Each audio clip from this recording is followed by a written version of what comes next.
5S method must implement to our workplace to be able to work, improve our workplace productivity, safety, cleanliness, output quality, and team morale.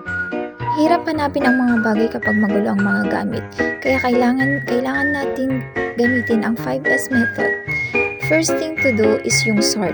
Paghiwa-hiwalayin natin yung mga bagay ayon sa kailangan pa at di na kailangan. At ayon din sa ayos na nababagay. Pangalawang step naman ay ang set in order.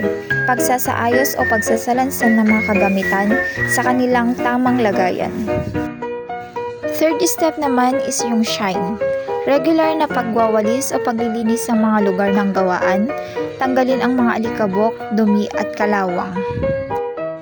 Fourth step naman is yung standardize.